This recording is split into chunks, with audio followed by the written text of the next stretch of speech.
নমস্কাৰ ইটিভি ভাৰতৰ সমুখ দৰ্শকক মই হেমন্ত শৰ্মাই স্বাগতম জনাইছোঁ। এটা অতি স্পৰ্শকাতৰ বিষয়ে অসমৰ শৈক্ষিক জগতক তোলপাৰ লগাইছে। সেই বিষয়টো কি, আচলতে সেই বিষয়টো উত্থাপন কৰিছে কোনে, সেই কথা অলপ সময় পাছতে আপোনালোকে গম পাব। আৰু মই আজি আহি উপস্থিত হৈছোঁহি প্ৰাক্তন অসম উচ্চতৰ মাধ্যমিক শিক্ষা সংসদৰ প্ৰাক্তন অধ্যক্ষ তথা বিশিষ্ট শিক্ষাবিদ অতি স্পষ্টবাদী ডক্টৰ দয়ানন্দ বৰগোহাঁই ছাৰৰ ঘৰত আহি আমি উপস্থিত হৈছোঁহি।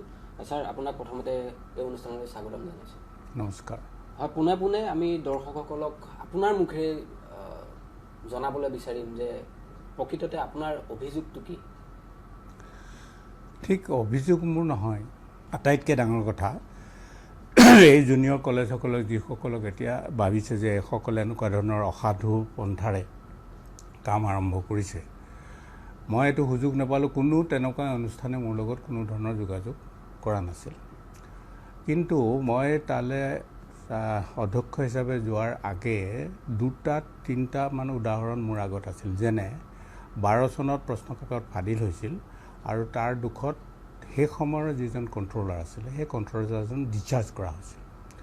আৰু মই যি সময়ত জইন কৰিছিলোঁ, জইন কৰাৰ ঠিক 6 মাহমানৰ পাছতে তেওঁ কোৰ্টৰ পৰা আকৌ ঘূৰি আহিল, মানে ৰিইনষ্টিট হয়। তো তেওঁ চাকৰি বেছি দিন নাছিল, প্ৰায় 2.5 বছৰমান আছিলে। তো মই ভাবিলোঁ যে এইজন কণ্ট্ৰলাৰক যদি আকৌ দিয়া যায় তেতিয়াহ'লে সাংঘাতিক কথা হ'ব। তো আই টুক ইট চেলেঞ্জ, আৰু চেলেঞ্জ কৰি ক'লোঁ যে মই আপোনাক জইন কৰিব নিদিওঁ। আৰু আপুনি যদি অলপ কথাটো দকৈ ভাবি চায় যে আপুনি যিটো সংস্থাৰ পৰা ইতিমধ্যে ডিচাৰ্জ হৈ গুচি গৈছে সেইটোত আকৌ ঘূৰি আহিলে আপোনাৰ প্ৰতি মানুহৰ কোনো ধৰণৰ আস্থা নাথাকিব। তো আটাইতকৈ বেষ্ট উপায় আপুনি ভলেণ্টাৰী ৰিটায়াৰমেণ্ট লওক আৰু মই আপোনাক উইথ অল বেনিফিট এৰোঁ। তেওঁ প্ৰথমতে সৈমান হোৱা নাছিল, কিন্তু শেষত যেতিয়া দেখিলে যে মই মানে কেতিয়াও তেওঁক আৰু নিদিওঁ জইন কৰিবলৈ, তেওঁ সেইটো কৰিলে। আৰু ইতিমধ্যে মই কণ্ট্ৰলাৰ কৰিছিলোঁ, এডভাৰটাইজ কৰিছিলোঁ। কণ্ট্ৰলাৰ এজন আমি ইতিমধ্যে ছিলেক্ট কৰিলোঁ। তো নতুন কণ্ট্ৰলাৰে জইন কৰিলে, তেওঁ গুচি গ'ল। তাৰপিছতে 16 চনত, 12 চনৰ এইটো ঘটনা, 16 চনত আকৌ তেনেকুৱা ঘটনাই ঘটিছিল। পেপাৰ লিক হৈছিল, পৰীক্ষা বহুত পলম হৈ গুচি গৈছিল, এইবোৰ কিবাকিবি হৈছিল। মই 17 চনৰ 24 মাৰ্চত জইন কৰিছিলোঁ। তো 17 চনৰ পাছত মই যি বছৰ সোমাইছোঁ সেই বছৰ পৰীক্ষাটো মই চলোৱা নাই। কিন্তু পৰীক্ষাটো অলপ খেলি মেলি হৈছিল, প্ৰশ্ন পেপাৰ কম হৈ গৈছিল, কিবা হৈছিল, এনেকুৱাবোৰ মেনেজ কৰা গ'ল। মোৰ আগৰ চেয়াৰমেনে কৰি মেলি ওলাই গ'ল। 18 চনত এটা ঘটনা ঘটিল মোৰ। 17 চনটো পাৰ হ'ল, 18 চনটো মোৰ এটা ঘটনা ঘটিল। ঘটনাটো কি, গোৱালপাৰাৰ এখন কলেজ, জুনিয়ৰ কলেজ, আমাৰ এফিলিয়েটেড, তেওঁলোকে টেষ্ট লৈছিলে, 4টা টেষ্ট লৈছিলে, ছেপ্টেম্বৰ অক্টোবৰ এনেকৈ। সেই টেষ্ট লোৱা প্ৰশ্নবোৰৰ লগত আমাৰ হ'ল কুৱেশ্যন পেপাৰখনৰ বহুতে কৈছে হুবহু হোৱা নাই, কিন্তু 80+ মানে 80%তকৈ বেছি মিলিছিল। তো হুলস্থুল হ'ল পৰীক্ষা হৈ যোৱাৰ, 2টা ছাবজেক্ট হৈ যোৱাৰ পাছত ছায়েন্সৰ। তো আমি এনকুৱাৰী দিলোঁ, মই এনকুৱাৰী দিলোঁ, আৰু এনকুৱাৰী দি জুডিচিয়েল এনকুৱাৰী দিলোঁ। জুডিচিয়েল এনকুৱাৰীটো মাজৰ গেপ আছিল নহয়, পৰীক্ষা চলি আছে, কিন্তু মাজৰ গেপ আছিলে। এই গেপত তেওঁলোকে খুব সোনকালে উইদিন 7 days আমাক ৰিপৰ্ট দিলে। তাত প্ৰথম বাক্যটো আছিল যে পেপাৰ লিক হোৱা নাই, মানে আমি যিবোৰ পেপাৰ দিছোঁ সেই পেপাৰবোৰ লিক হোৱা নাই। আৰু পুলিচ ষ্টেচনত আমি থওঁ, তাৰপৰা চেণ্টাৰবোৰলৈ যায়। তো পুলিচ ষ্টেচনত থকাৰ পৰা চেণ্টাৰলৈ যোৱালৈকে পেপাৰৰ কোনো খেলি মেলি হোৱা নাই, এই বাক্যটো প্ৰথম সেইটো আছে।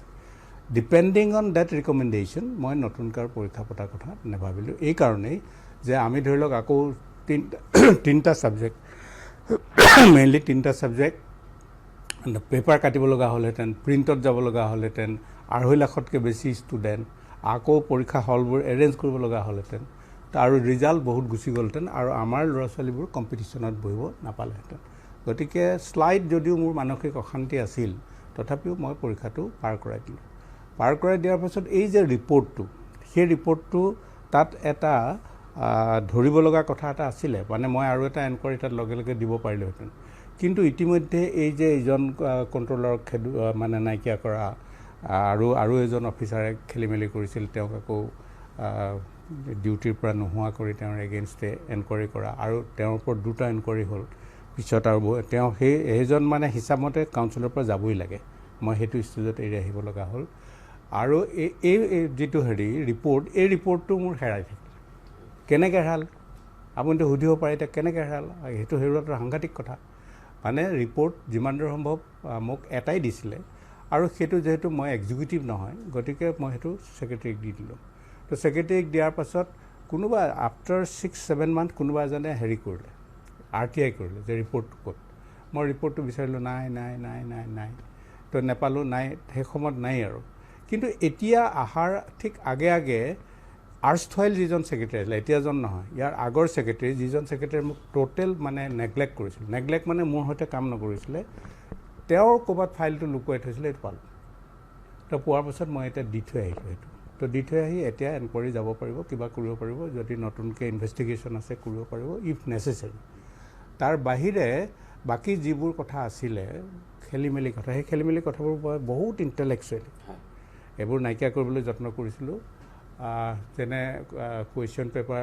লিক হোৱাটো যাতে নহয় মই এনেকুৱা পদ্ধতি ল'লোঁ আই এম কনফাৰ্ম টিল যে সেইটো লাইনত যদি হৈ থাকে পেপাৰ লিক হ'বই নোৱাৰে ধৰি লওক কেইবাখন পেপাৰ আহে এখন বা দুখন পেপাৰ ছেট কৰা হয় তো কৰাৰ পাছত সেই ছেটটো কৰে কেইজনমান মুষ্টিমেয় মানুহে সেই মানুহকেইজনকো আমি মোবাইল নিবলৈ দিয়া নাছিলোঁ ভিতৰলৈ পেপাৰ ছেটাৰকেইজনে কৰিলে কিমান মনত থাকিব আৰু 5খন লগাই 2খন হ'ব ডেফিনেটলি একে হৈ নাথাকিব বেয়া পাইছিলে সেই পদ্ধতিটো আপুনিয়ে মই প্ৰথম আনিছোঁ প্ৰথমবাৰ খুব বেয়া পাইছিলে মানুহসকলে যে মডাৰেটৰ বুলি কয় তেওঁ মডাৰেটৰ ফোন নিব নিদিয়ে মই কণ্ট্ৰলাৰ ক'লোঁ টেক ষ্টেণ্ড লোৱা আৰু যদি তেওঁলোকে নকৰে বেলেগ মানুহ হয় চিন্তা কৰিব নালাগে সেইটো হোৱাৰ পাছত প্ৰেছত গুচি যায় প্ৰেছত গুচি গৈ ধৰি লওক ডিভিজন অফ পেপাৰ্ছ আপোনাৰ এটা চেণ্টাৰ আছে আপোনাৰ চেণ্টাৰটোত 205জন আছে ষ্টুডেণ্ট তো 205জন হ'লে 5জন আৰু কেইখনমান বেছি দি আকৌ পেপাৰ আনি ভৰাব লাগিব নেকি আই এভইড দি পলিচি এভইড কৰি গোটেই মই কি কৰিলোঁ যে 100, 50, 30, 20 পেকেট হ'ব এতিয়া যে আপোনাৰ 205জন আপোনাৰ তালৈ 220টো যাব 20 নম্বৰ পেকেটটো যাব 20খন থকা পেকেটটো যাব মানে কোনেও আৰু সেই সুযোগটো নাপায় সেই সময় জটিল প্ৰক্ৰিয়া যাতে নহয় জটিল প্ৰক্ৰিয়া নহয় কোনো মানুহে চাবলৈ নাপায় লিকেজ হ'লে প্ৰেছৰ পৰা আৰু প্ৰেছৰ পৰা লিকেজ হ'লে তাৰ বিজনেছ সি ব্লেক লিষ্টেড হ'ব পানিছমেণ্ট পাব এনেকুৱা ধৰণৰ কথা থাকেতো গতিকে আই এম চিয়'ৰ যে সেইটো গতিত যদি থাকে তেতিয়াহ'লে পেপাৰৰ লিক হোৱাৰ কোনো সম্ভাৱনা নাই তাৰপিছত আহিলে ইভেলুৱেশ্যন তো ইভেলুৱেশ্যনবোৰ পৰাপক্ষত একেটা জোনতে দুবাৰ যাতে নাযায় সেই মইতো চাই নাথাকোঁ কণ্ট্ৰলাৰে কৰে ডেপুটি কণ্ট্ৰলাৰ আছে এইবোৰে কৰে তো কিন্তু মই এটা বছৰ 19 চনটো পাৰ হ'ল 20 চনটো পাৰ হ'ল দেখিলোঁ যে কোনোবা এখন হায়াৰ ছেকেণ্ডেৰীত 19টা ষ্টেণ্ড কৰিব হাউ ইট ইজ পচিবল মোৰ অলপ সন্দেহ হ'ল তো সন্দেহ হোৱাৰ পাছত মই এইবাৰ পৰীক্ষা মই চলাবলৈ পোৱা হ'লে মই ক'লোঁ যে এই ইনষ্টিটিউট তেনেকুৱা থাকেতো যিবোৰে তেনেকুৱা ধৰণৰ আছে এই ইনষ্টিটিউটবোৰৰ মানে কুৱেশ্যন আনচাৰ স্ক্ৰিপ্টবোৰ মই ঠিক কৰি দিম ক'ত যাব এইটো মই কণ্ট্ৰলাৰক কৈ থৈছিলোঁ কিন্তু পৰীক্ষা পাতিবলৈ পোৱা নগ'ল একে ঠাইতে যেতিয়া যাব বা জনাৰ ঠাইত যেতিয়া যাব তেতিয়া এক্সামিনাৰসকলকো লগ কৰাৰ সুবিধা থাকে ইভেলুৱেশ্যনত প্ৰভাৱ বিস্তাৰ কৰাৰ সুবিধা থাকে সেইকাৰণে সলনি কৰাটো ভাল সলনি কৰাটো ভাল আৰু এইবাৰ এটা মেথড আমি লৈছিলোঁ যাতে তাৰ ৰোল নম্বৰ টোল নম্বৰ একো নাথাকে এটা কড নাম্বাৰ যাব মাত্ৰ সেই ব্যৱস্থাটো কৰা হৈছিল এইবাৰ পৰীক্ষা পাতিবলৈ পোৱা হ'লে হয়তো তেনেকুৱা একেখনৰ পৰা 19টা 20টা কেতিয়াও ষ্টেণ্ড কৰিব নোৱাৰিলেহেঁতেন এই কথাখিনিকে মই ক'লোঁ তো কোৱাতে তেতিয়া অকল সেইটোতে লাগি আছে এইখিনি আৰু এটা কথা সুধিব বিচাৰিছোঁ যে আপুনি কৈছিলে যে দিলীপ বৰাক আপুনি সংবাদ মাধ্যমৰ আগত অন কেমেৰা তেখেতক কৈছিলে মাফিয়া ৰাজ চলাই আছে গতিকে সেই বস্তুটো কেনেধৰণে চমুকৈ ব্যাখ্যা কৰিব দিলীপ বৰা য'ত কলেজখন কৰিছে এইটো খুব বেছিতো বেছি 1.5 বিঘা মাটি হ'ব in the middle of the Nagaon town চাৰিওফালে ৱাল আছে কাষতে বিল্ডিং আছে তেওঁ ইনষ্টিটিউটলৈ সোমাই যোৱা ৰাস্তাটো 12 ফুটৰ বেছি কেতিয়াও নহয় যিহেতু মোৰ গাড়ীখন মই সোমাবলৈ ভয় খালোঁ ফায়াৰ ব্ৰিগেড নাযায় 6 মহলীয়া বিল্ডিংটো তাত কেনেকৈ পাৰ্মিশ্যন পালে আইডাৰ পইচা দিছে নহয় দম কৰিছে নহয় কিবা এটা কৰিছে হয়নে বা পাৰ্মিশ্যন পোৱা নাই দুটাৰ ভিতৰত এটা 2 নম্বৰ তেওঁ এতিয়া একো পৰীক্ষা হোৱা নাই SSLC হোৱা নাছিল একো হোৱা নাছিল তেওঁক এডমিশ্যন দি দিছিলে ফাৰ্ষ্ট ইয়েৰত এডমিশ্যন দি দিছিলে তেওঁ আৰু যোৱা বছৰ পেণ্ডেমিকৰ আগে আগে নীট এই যিবোৰ হেৰি কম্পিটিশ্যন পৰীক্ষা সেইবোৰত টিউশ্যন কৰিবৰ কাৰণে তেওঁ 9,000কৈ পইচা লৈছিলে 9,000কৈ পেণ্ডেমিক আহি গ'ল টিউশ্যন শেষ নহ'ল পইচাবোৰ ঘূৰাই দিলে নাই কোনোবাই খবৰ কৰিছে নেকি নাই কৰা নহয় আৰু টিচাৰবোৰ যিবোৰ আনএমপ্লয়ডৰ কাৰণে যিকোনো ভাল টিচাৰ আহি গৈছে তাত কিবা কৈছে কিমান পইচা দিয়ে খবৰ কৰক শুনাব এইটো 12-15-20 মেক্সিমাম তাতকৈ বেছি দিছে বুলি মোৰ মনে নধৰে এটা য'ত 1,60,000 1,80,000 দৰমহা পায় তাত 12,000 খটাই আছে মানুহ ইজিত নট এ মাফিয়া কাম কৰা নহ'লে খাবলৈ নাপাবা হয়তো হয় না এইটো কথা in that sense I am saying it is mafia যিহেতু আপুনি সংবাদ মাধ্যমৰ আগত অতি স্পষ্টভাৱে যিখিনি কথা আপুনি ক'লে তাৰ উপৰিঞ্চি আৰু আপোনাৰ যিহেতু তাতে কাৰ্যনিৰ্বাহ কৰি আছিলে আৰু কিছুমান এনেকুৱা ঘটনা আছে নেকি যিবিলাক আপুনি সংবাদ মাধ্যমৰ আগত আগে পিছে কোৱা নাই আগে পিছে কোৱা নাই ক'বলৈ সুযোগ পোৱা নাই কথাটো এনেকুৱা 84ত কাউন্সিলখন হৈছে 92ত এটা ইণ্টাৰভিউ হৈছিল 5জন নে 6জন জুনিয়ৰ এছিষ্টেণ্ট লৈছিল আৰু তেওঁলোকে এখন এনেকুৱাকৈ বনাইছে যে এইটো মানে প্ৰমোচনেল হ'ব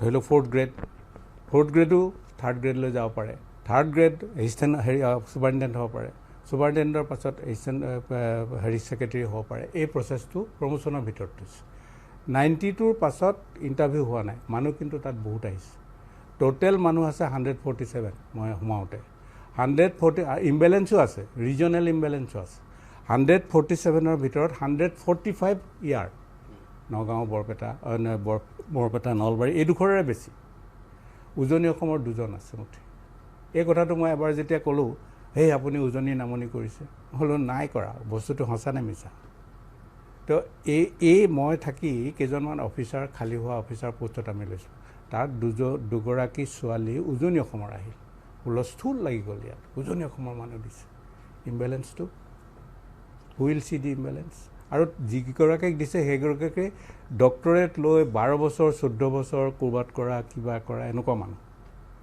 অফিচাৰ ন' ডাউট ধৰি লওক একাডেমিক অফিচাৰ কোঅৰ্ডিনেটৰ SOS এনেকুৱা ধৰণৰ পোষ্ট তো এই এটা সৰু কিন্তু ভেৰি ইণ্টাৰেষ্টিং কথাটো ভাবিবলগীয়া কথা 1 নম্বৰ 2 নম্বৰ এই যে প্ৰমোশ্যনবোৰ হয় এডমিশ্যন কোনো ধৰণৰ ইণ্টাৰভিউ নোহোৱাকৈ লৈছে তাত কেইদিনমান খাটি থাকে ৰেগুলাৰ কৰি দিয়ে সি হয়তো মেট্ৰিকুলেট নোহোৱা মানুহো আছে বাৰু 4th গ্ৰেডত এতিয়া মেট্ৰিকুলেটটো SOS আৰম্ভ হৈ গ'ল ষ্টেট অপেন স্কুল নিজৰ কাউন্সিলতে পৰীক্ষা দিবলৈ পায় মেট্ৰিকটো পাছ হায়াৰ ছেকেণ্ডেৰী পাছ কৰি লোৱাৰ লগে লগে সেই মানুহটো গৈ 3rd গ্ৰেড হ'ল প্ৰথমতে তাৰপৰা আপাৰ গ্ৰেডত গুচি গ'ল তাৰপৰা ছুপাৰিণ্টেণ্ডেণ্ট হ'ল এনেকৈ মই ক'বলৈ বেয়া পোৱা নাই আৰু লাজ পোৱা নাই মই মাত্ৰ 2টা ল'ৰা পাইছিলোঁ কাউন্সিলত যি কৈ গ'লে টাইপ মাৰি যাব পাৰে যিটো এতিয়া তাত থকা 13টা ডিপাৰ্টমেণ্টত মিনিমাম 2টাকৈ জুনিয়ৰ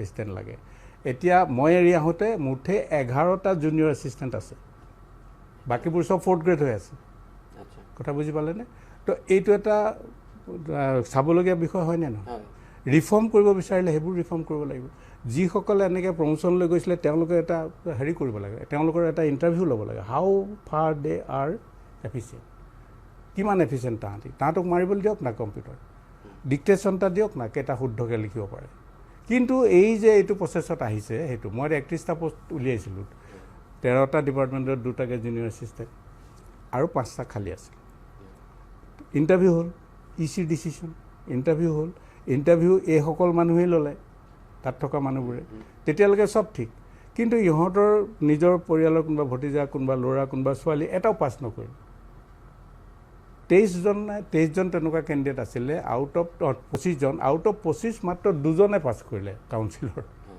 হুলস্থুল লাগিলে চাৰিওফালে ইণ্টাৰভিউ বেয়া হৈছে আমুক হৈছে তামুক হৈছে এটা সৰু স্কোপ লৈ এখন OMR চাইন নোহোৱাকৈ অহাৰ কাৰণে তাহাঁতি গোটেই ইণ্টাৰভিউটো নচ্চাট কৰিবৰ কাৰণে ওপৰ মহলত লাগি গ'ল RSS লাগি গ'ল কিবা লাগি গ'ল লাগি মেলি সেইটো তেনেকুৱা কৰিলে নি মেলি বস্তু কোৰ্টলৈ গুচি গ'ল এতিয়া it is under sub judice কোৰ্টত সোমাই আছে যে ইণ্টাৰভিউটো জামাৰদি পাতিছিলোঁ দেই interview it is the first interview in Assam in education department জামাৰদি পতা ইণ্টাৰভিউটো তেওঁলোকে নচ্ছাট কৰিব মানে এই ক্ষেত্ৰত যদি চাবলৈ যোৱা যায় যে যিখন বোৰ্ড আছে সেই বোৰ্ডখনত এতিয়া বৰ্তমান কাৰ্যক্ষম সম্পূৰ্ণৰূপে কাৰ্যক্ষম হৈ থকা নাই, কাৰণ মেন পাৱাৰ নাই। যিহেতু এটা মেন পাৱাৰটো নাই, 24 চনত চব যাব, 5জন থাকিব মুঠেই।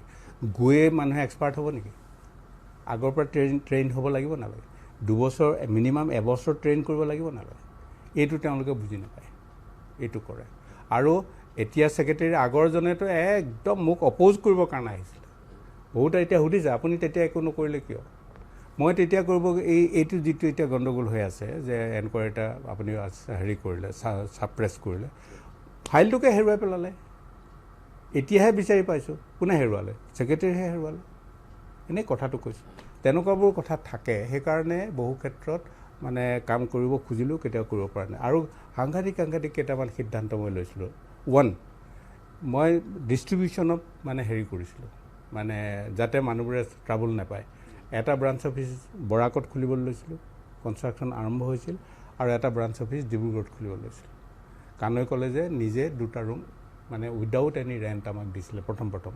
ডিব্ৰুগড় ইউনিভাৰ্চিটি মই এক্সিকিউটিভ মেম্বাৰ আছিলোঁ। তাত মই ক'লোঁ যে মোক এবিঘা মাটি দিব লাগিব আপোনালোকে। সেইটো দিয়াৰ একদম মানে অন দি এইভ অফ হেৰি ডনেশ্যন আছিল আৰু সেইটো। কিন্তু ইয়াত এনেকুৱাকৈ ক'লে নাই, বাহিৰত হেৰি নহ'ব, বাহিৰত অফিচ নহ'ব। কেলৈ অফিচ নহ'ব? বৰাকতটো মিনি ছেক্ৰেটাৰী দি দিলে গভৰ্ণমেণ্টে। মই যেতিয়া ক'লোঁ কথাটো, তেতিয়া ক'লে নহয় আপুনি আমাৰ লগত আলোচনা কৰা নাই। এই তাত কাম কৰা 4th গ্ৰেড 3rd গ্ৰেডবোৰৰ আলোচনা কৰি সিদ্ধান্ত লয় নেকি? নহ'ল আজিলৈকে। কানৈ কলেজৰ ৰুমকেইটাত প্ৰায় 2.5 লাখ 3 লাখ টকা ফাৰ্নিচাৰ এইবোৰ সোমালে, কিন্তু এওঁলোকে যাবলৈ নিদিলে। এনেকুৱাবোৰ কথা। BA BSc পঢ়িবৰ কাৰণে আমি হায়াৰ ছেকেণ্ডেৰী পাছ কৰাই দিওঁ, হয়নে? সেইটো নিজে ভাবি চোৱাচোন, BA BSc পঢ়ি কি হ'ব? সেইকাৰণে মই ক'লোঁ যে এইটো ভকেশ্যনেল হ'ব লাগে। 2 বছৰ লাগি 27টা ভকেশ্যনেল, এবছৰীয়া ভকেশ্যনেল আমি ইণ্ট্ৰডিউচ কৰিছোঁ। ইতিমধ্যে কাম আৰম্ভ হ'ব হৈছে। এই এবছৰীয়া হেৰিটো আকৌ কেন্দ্ৰই মানে দিল্লীয়ে হেৰি কৰিব লাগিব, কি ক'ব এইটো, ডিপাৰ্টমেণ্টে স্বীকাৰ কৰিব লাগিব যে হয় এছেঞ্চিয়েল ডিগ্ৰীকেইটা ভাল, তেতিয়াহে চাকৰি পাব। এটা সৰু উদাহৰণ দিওঁ, বগীবিল ব্ৰিজখন টোটেল ৱেল্ডাৰ আছিলে 127, তাত অসমৰ আছিলে 22টা। কেলৈ নাপায়? ইয়াৰ মানুহ ৱেল্ডিং নাজানে নেকি? জানে, সেই চাৰ্টিফিকেটখন নাই। এইটো আমি ব্যৱস্থা কৰিছিলোঁ। 1, 2 নম্বৰ, বুৰঞ্জী আৰু ভূগোলৰ যদি জ্ঞান নাথাকে, এটা ল'ৰা কেতিয়াও ভাল চিটিজেন হ'ব নোৱাৰে নিজৰ। বুৰঞ্জী ভূগোল নাইকিয়া হৈ গ'ল। তো মই ভাবিলোঁ যে এইটো আনিব লাগে। সেইকাৰণে বুৰঞ্জী আৰু ভূগোল 2টা ছাবজেক্ট লগাই এটা ছাবজেক্ট মই কৰাইছিলোঁ, স্বদেশ অধ্যয়ন। আৰু গভৰ্ণমেণ্টক ফ্ৰী টেক্সটবুক দিয়াৰ ব্যৱস্থা কৰি দিছিলোঁ। ফ্ৰী টেক্সটবুক দিয়ে স্বদেশ অধ্যয়নত। কিন্তু স্বদেশ অধ্যয়ন নামটো বেলেগ যে। ভূগোল আৰু বুৰঞ্জী মানুহে পঢ়াব লাগে, কিন্তু ভূগোলৰ মানুহে কয় স্বদেশ অধ্যয়ন আমি পঢ়াব নোৱাৰোঁ দেই, মই ভূগোলৰহে। ইটোৱে কয় মই বুৰঞ্জীৰহে দেই, মই স্বদেশ অধ্যয়ন নহয়। আমাৰ মানুহৰ মেণ্টেলিটিৰ কথা কৈছোঁ। কিন্তু এই ছাবজেক্টটো পঢ়িলে ডিগ্ৰীত হয় ভূগোল নহয় বুৰঞ্জীত মেজৰ ল'ব পাৰিব। কিমান সুযোগ! ছাবজেক্টটো ইয়াত 2টা ছাবজেক্টৰ জ্ঞানো পালে আৰু ডিগ্ৰীত মেজৰো পালে। এইটো তাৰ বাহিৰে আপুনি এটা কথাটো জানিব, আপুনি মাজুলী বুলি কৈছে, মাজুলীৰ হ'লেও আপুনি মাজুলীৰ বিহু চিহু দেখিছে, ওচৰত চবতে দেখিছে, মিচিং বিহু দেখিছে। এই বিহুটোৱে মানুহবোৰক লগাই নলগায়? এইটো এটা ৱেল ইনগ্ৰেডিয়েণ্টছ ছ'চাইটিত মিক্স কৰা। কিন্তু বিহুটো নি বেঞ্জো বজাবলৈ ধৰিলে, গীটাৰ বজাবলৈ ধৰিলে, বিহুত নাচ একেবাৰে একদম এনেকুৱা কৰিব লাগিব, তেনেকুৱা কৰিব লাগিব, এইবোৰ কৰিলে। মই ক'লোঁ যে এইটো ডেফিনেশ্যনৰ ভিতৰত নচলিব। আচল বিহুটো কি সেইটো কাৰণে বিহু এটা ছাবজেক্ট কৰিলোঁ। ছাবজেক্ট ইণ্ট্ৰডিউচ হৈ গ'ল বিহু। এইবাৰ 2nd ইয়েৰ কিতাপখন হৈ আছে। এনেকুৱা ধৰণৰ কিছুমান ইন'ভেটিভ কথা ভবা হৈছিল। আৰু চাইক'লজিকেলি ট্ৰিটমেণ্ট কৰিবৰ কাৰণে আপুনি যদি যায় দেখিব, প্ৰথম সোমাই ডাঙৰ লাইটত জ্বলি থাকিব অসমৰ নতুন প্ৰজন্মৰ কাৰণে উৎসৰ্গিত উচ্চতৰ মাধ্যমিক শিক্ষা সংঘ। হয়, এই ক্ষেত্ৰত আৰু এটা আপোনাৰ বিষয়টো যিহেতু আমি ফালৰি যাব নোৱাৰিম, কাৰণ এই বিষয়টো যিটো বৰ্তমান চলি আছে, এই স্পৰ্শকাতৰ বিষয়টোত লগতে কিছুমান নিগেটিভ কমেণ্টো আহে বা নেতিবাচক কিছুমান মন্তব্যও কৰে। নেতিবাচক বা ইতিবাচক, তেওঁ ইতিবাচকভাৱে ভাবিব পাৰে বা আপুনি নেতিবাচকভাৱে ভাবিব পাৰে। প্ৰশ্নটো এনেকুৱা ধৰণৰ উত্থাপন হৈছে যে কোনোবা এটা ৰাজনৈতিক দলৰ নেতৃত্বত বা তেখেতলোকৰ নিৰ্দেশত আপুনি সেই সময়ত অধ্যক্ষ হিচাপে আপুনি নিযুক্তি লাভ কৰিছিল। কিন্তু বৰ্তমান সময়ত আপুনি অৱসৰ ল'লে, গতিকে এই ক্ষেত্ৰত যে ৰাজনৈতিক হেঁচা যিহেতু ৰাজনৈতিকভাৱে আপোনাক আঁতৰোৱা হ'ল বা আপুনি গুচি আহিবলগীয়া হ'ল সেইটো কাৰণে সেই আখেজতহে আপুনি এই কথাখিনি কথা কৈছে আপুনি নিজৰ প্ৰশ্নৰ উত্তৰ আপুনি নিজে পালে কেলৈ কৈছোঁ শুনক মই বিজেপিৰ এতিয়াও মই মেম্বাৰশ্বিপ আছে ষ্টিল আৰু মই বিজেপিৰ ষ্টেট ভাইচ প্ৰেচিডেণ্ট আছিলোঁ ডিউৰিং এই হেৰি মানে 2003-2004 মই কণ্টেষ্টটো কৰিছোঁ পাৰ্লিয়ামেণ্ট তো আল্টিমেটলি বিজেপি গভৰ্ণমেণ্টে মোক দিছিলে এতিয়াও বিজেপি গভৰ্ণমেণ্ট গতিকে সেইটো উত্তৰ আপুনি নিজে পাব ৰ'ব মই এইটো কাৰণে কৈছোঁ যে এই প্ৰশ্নটো মোৰ প্ৰশ্ন নহয় সামাজিক মাধ্যমেই হওক বা যিকোনো ক্ষেত্ৰতে এইটো এটা প্ৰশ্ন উত্থাপন হৈছে মই সেই প্ৰশ্নটো ৰাইজৰ প্ৰশ্নটো আপোনাক সুধিছোঁ বুজিছোঁ না তেনেকুৱা পাৰ্টি লেভেলৰ পৰা বিশেষ কোনো হৈছে বুলি মই ভবা নাই ৱেৰ ইজ দি চল্ভটো ক'ত আছে আপোনাৰ মতে প্ৰথমে ক'লোঁ ৰামানুজমৰ চাৰ্জটো কোৰ্টত চেলেঞ্জ কৰি তেওঁলোকৰ ল'ৰা ছোৱালীবোৰ ৰিভেলুট কৰিব পাৰি এবাৰ দেই ছেকেণ্ডলি এই যে খেলি মেলিবোৰ ভিতৰত আছে এইবোৰৰ কাৰণে গভৰ্ণমেণ্টৰ এজেঞ্চিৰ যোগেদি এনকুৱাৰী কৰিব পাৰে আৰু তাৰ ভিতৰত আৰু যদি কিবা ইনফৰমেশ্যন লাগে মই যেনেকৈ কৈছোঁ যে 92ৰ পৰা কোনো ইণ্টাৰভিউ হোৱাই নাই এই ধৰণৰ অৰ্ডিনেৰী বুলি শব্দটো বেয়া হ'ব এনেধৰণৰ আনস্কিল মানুহৰ যোগেদি হেৰিখন চলোৱা হৈছে এইটো ক'ব পাৰি অদক্ষ আৰু কিতাপবোৰ যিবোৰ কিতাপ মানে CBSE কিতাপৰ NCERT কিতাপৰ লগত সম্পৰ্ক NCERT কিতাপখন অনুবাদ কৰি দিছে অনুবাদ কৰিব জনা নাই ভুল হৈছে বহুত ভুল হৈ আছে মই নিজে কৈছোঁ I was myself a teacher মই কিতাপখিনি শুদ্ধ কৰিবলৈ সুযোগ নাপালোঁ বহুত আছে তাতো গণ্ডগোল কেলৈ নাপালে বুলি সুধিলে ধেৰ গণ্ডগোল আছে যেনে পাব্লিচাৰক দি থয় এগ্ৰিমেণ্ট থাকে এবছৰ 2 বছৰ 3 বছৰ এগ্ৰিমেণ্টৰ মতে কিতাপখন বদলি কৰিলে পাব্লিচাৰে কেছ দি দিব যে মোৰ কিতাপটো বিক্ৰী হোৱা নাই তোমালোকে বদলি কৰি দিলা এনেকুৱা ধৰণৰ কথা আছে কিন্তু একাডেমিকেলি ট্ৰেমেণ্ডাছ কৰিব লগা আছে ছাবজেক্টবোৰ বহুত ৰিফৰ্ম কৰিব লগা আছে তো এটা প্ৰথম কথাটো হ'ল ৰামানুজমৰ সেইটো চলভেশ্যন ইয়াৰ এক্সপাৰ্টাইজত কৰিবৰ কাৰণে এটা চলভেশ্যন আৰু থাৰ্ডটো হ'ল যে যিকেইটা এনকুৱাৰী কৰিব লগা আছে ধৰি লওক গোৱালপাৰা কলেজ কিবা ক'লে এটা ইম্পাৰ্চিয়েলি হেৰি কৰক মই FIR দি থৈছিলোঁ FIR প্ৰচিড নকৰিলে পুলিচে একশ্যন আৰম্ভ নকৰিলে এইবোৰ কথা আছে এইটো কৰিলে আৰু মই নিজেও মানে এনকুৱাৰী কৰি এজন দুজন অফিচাৰৰ ওপৰত চাৰ্জ আনি আহিছোঁ এই কথাবোৰ কৰিলে অলপ তাত ভয় খাব কাউন্সিলখন অলপ ভয় খাব সেইটোৱে কথা তো ঠিকে আছে যে আপুনি কোৱা কথাটো এনেকুৱা যে সেই বৰ্ডখনৰ যে গুৰিৰ পৰা গেলিছে মুঠতে নহয় গুৰিৰ পৰা গেলিছে নহয় গুৰিৰ পৰা ইনএফিচিয়েণ্ট মানুহৰ যোগেদি কৰি আছে মানে বচা হাতৰ আঙুলিত মানে গণিব পৰা ব্যক্তি আছে বাকীবোৰ মানে দৰমহা লাগে অকল আৰু 31টা পোষ্ট নলয় কিন্তু অভাৰটাইম